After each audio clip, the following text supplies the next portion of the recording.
Welcome into a lovely episode of Carpooling with Ben. Ladies and gentlemen, have I got a treat for you from American Idol, and most importantly, from Rhode Island. It's Erika Van Pelt. Erika, thank you for joining me in the Camry of Wonder. Yeah, I like that, Camry of Wonder. Thank you. We've already discussed possibly just doing this via rotaries. Yeah, I'm thinking maybe we should just keep going. We could try that. That might work. You want to? I mean, these people wouldn't mind. It's cool. I mean, we got to make some friends on the Warwick PD, but it's all good. It's all good. How are you doing? I'm doing well, thank you. Thank you. You have had such great success since you were on the show. Was it 2012? Yeah, it was technically 2011 was when the whole thing started. Yeah, and then 2012 is when we did the tour and all that fun stuff. Wow. Yeah, so it's been a little bit. Yeah. But you've done well. You had one album that came out in 2013. Yep. And I know you're working on another one, which we'll talk about a little bit. Before we get to that, you're from Rhode Island. I am. Are you Rhode Island born in? Oh yeah, born and raised, born in Providence, and grew up in South Kingstown. Okay. And talk to me about growing up here in the state. I mean, you still got a lot of friends here, and. Yeah, of course. Rhode Island's obviously one of those places where you just. It's like, it's always going to be home to me. I'm actually moving back to Boston pretty shortly. Okay. I haven't been back there since I went to school. I went to Berklee, but a lot of my gigs are up in that area now, and so moving back up. But Rhode Island's always going to be home to me. South Kingstown was an awesome town to grow up in. It has that small town feel, but at the same time, it's pretty big. For a small town, it's actually pretty big. I never felt confined. I didn't really get that small town, like I feel smothered kind of. Yeah, exactly, kind of thing. It was just great, and growing up near the beach, I love being near the water. That's one thing I've thought about, moving out to the Midwest a couple times, or doing things like that. And I have to be on the coast somewhere. Yeah. And I love the Northeast. I just think it's awesome. I love the seasons. So I'm not going to stray too far. I got you.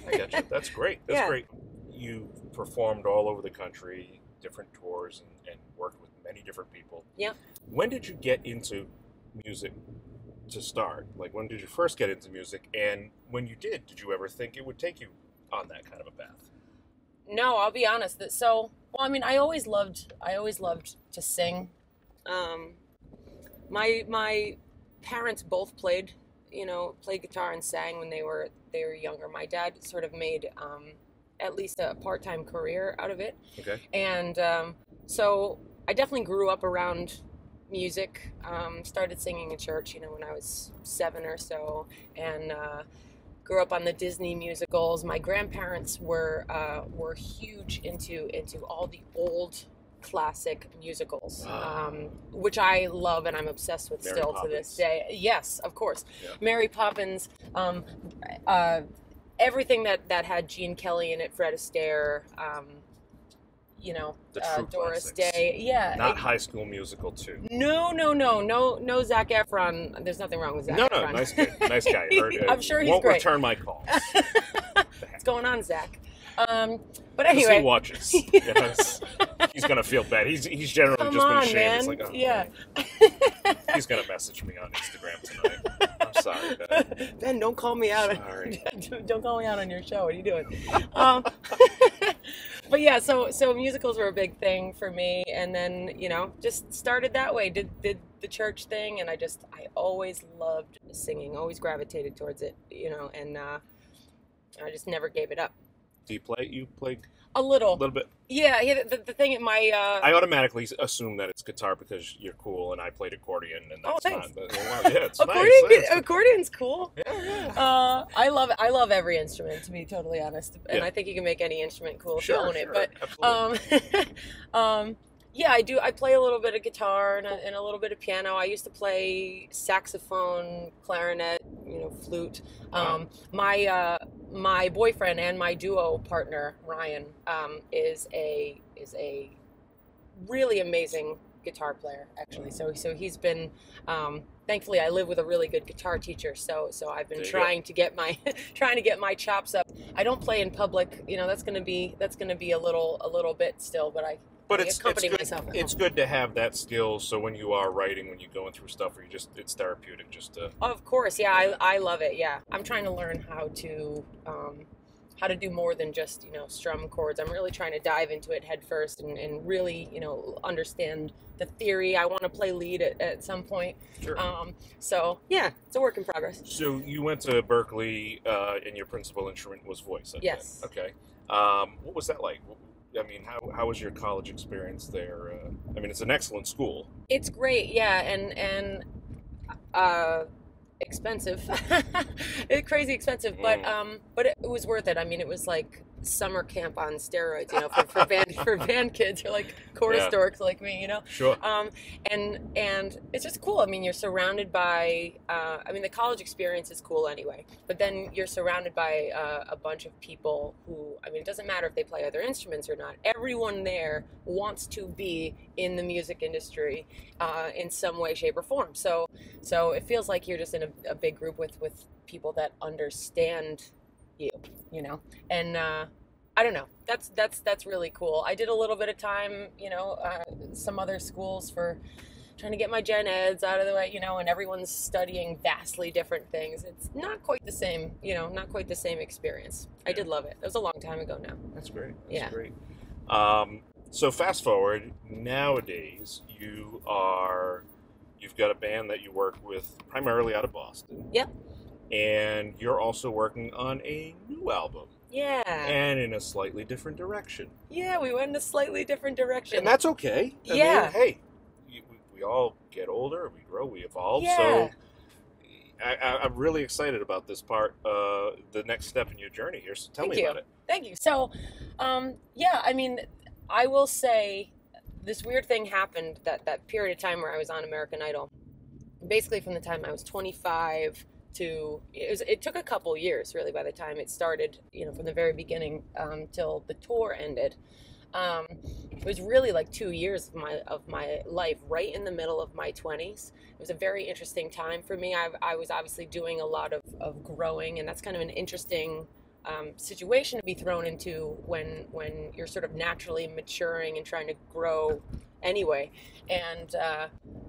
And it did some interesting things for me. I'll be honest. It's sort of, I felt like I went and fast forward for a little while, and then when I was off the show, I had to take a little bit to sort of settle, and then I felt like I hit the fast forward button again. Very kind of strange, but between 27 and I'm 31 now, and that 4-year span, I feel like I've done a lot of growing up. And so from my first record, which was definitely heavily pop driven, to now, Vagabond Blues is the name of the band, and it definitely goes in way more of a rootsy blues kind of direction, rock, soul, funk. If you think like Susan Tedeschi and Derek Trucks, if you think Tedeschi Trucks, slightly edgier, maybe like a little Alabama Shakes, type of thing too. The more names you say, the more tags I can use on Facebook. So keep going. Oh yeah. Who else do you want to Sweet. talk? Nice. She talks. Nailing it. It's funny because, again, when I partnered up with my boyfriend Ryan, we met playing in a GB band together. Yeah. And when we got together, we just started, talking about our mutual love for a lot of the old school blues, classic rock, old Motown, and I love modern music, and there's some good stuff out there, but I will say I get to be a bit of a purist in that sense, where I love the stuff from the 60s and the 70s especially. The 90s were a great era too. Sure. 80s had some good stuff. I feel like it was maybe a little bit harder to. Late 90s was really good. That's when the Tommy Cologne came out. Oh yeah. And every time I go to Target, every time I'm allowed to go shopping in Target with my wife. I go down the men's care aisle and I enjoy a complimentary squirt of Tommy because 1998 was a great summer.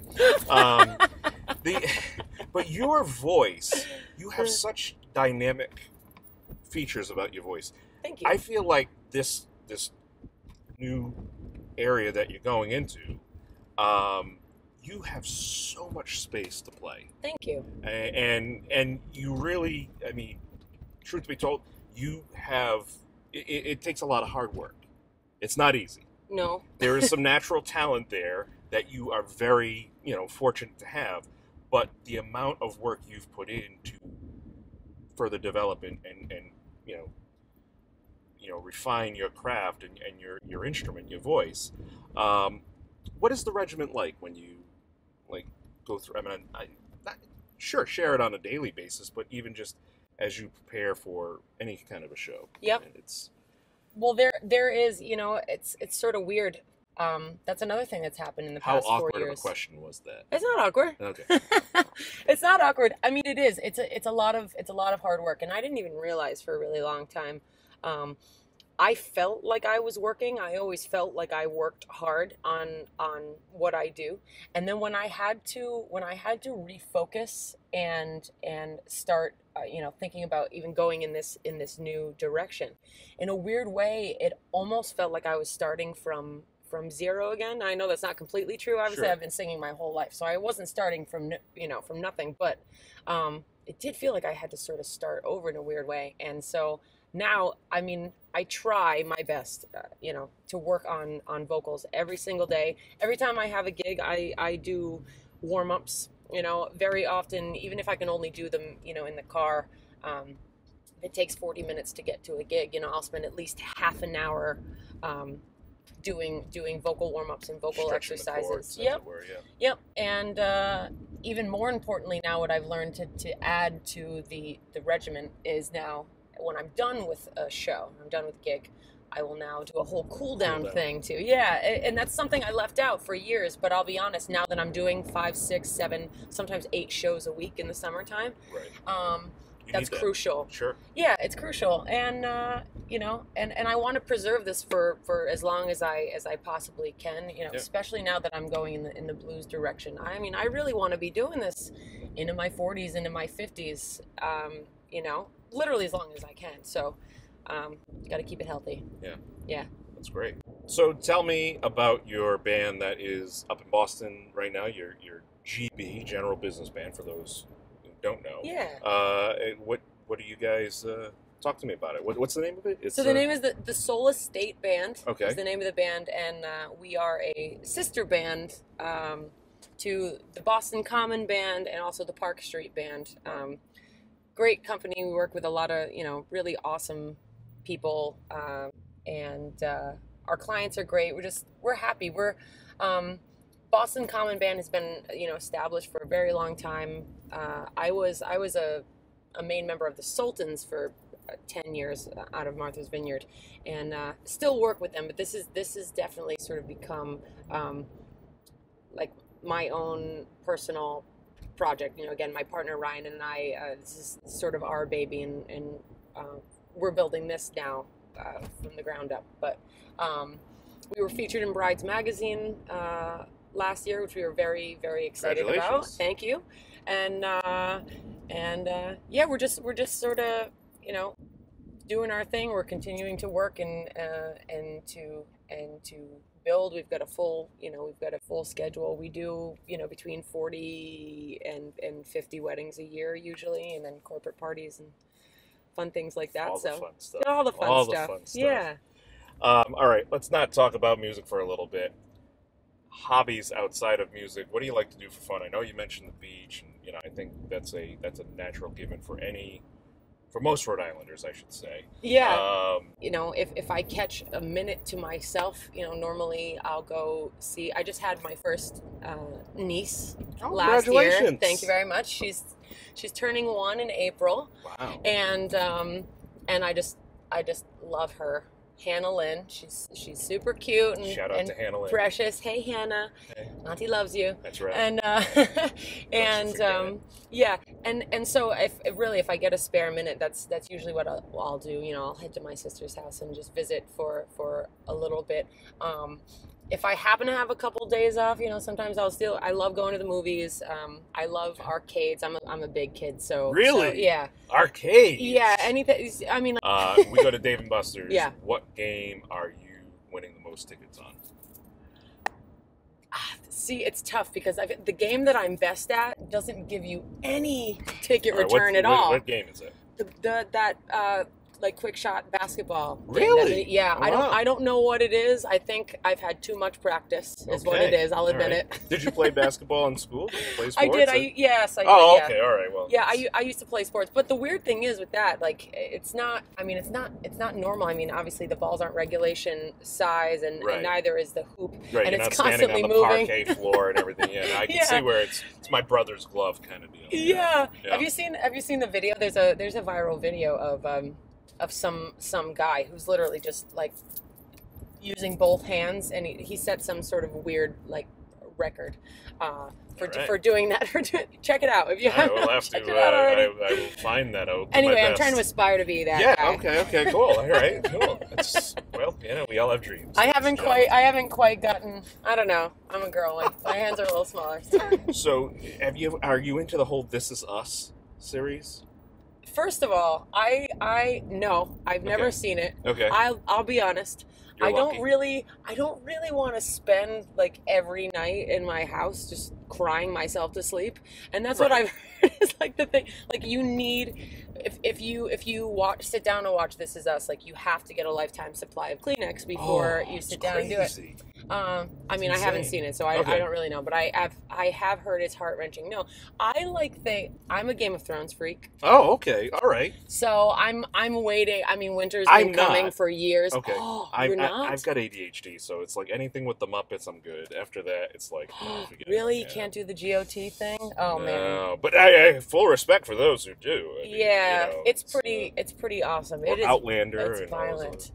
Those like really deep shows. Yeah. I can't grasp anything beyond like reality. I'm just not that creative, I guess. I like that stuff. Yeah. So Game of Thrones. So you're getting ready for your this winter. Oh yeah. Next month. There we go. The new season. So can't wait. Yeah, can't wait.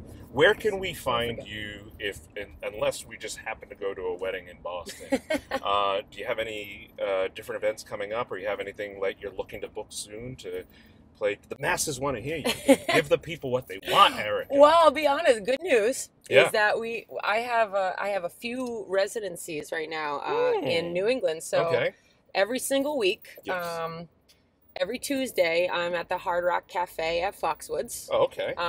With my duo, my partner Ryan, and we do a show that we call Acoustic Madness, and it's basically whatever we want. We welcome requests. Part of our thing is like we like to sort of be challenged. So if people come in with completely obscure requests, it just sort of tests our music knowledge. Yeah.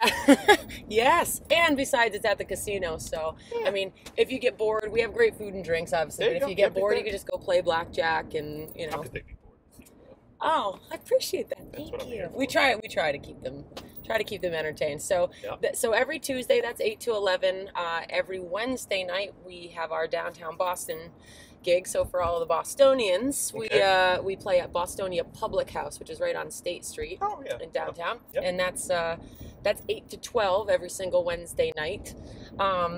On Thursdays, we are at the Scorpion Bar at Patriot Place, right behind Gillette. Right in Foxborough. Yep. So if you guys haven't been in the new Scorpion Bar, it's awesome. Check it out. We love that joint, and that's 7 to 10. So that's a pretty early one for the folks that need to get up at 5 o'clock for work on Friday. The regular you guys, the regular peeps. Oh my God, nah, I can't do that, but I respect the people that can. But yeah, other than that, well, we're definitely gonna have some shows in Newport this summer.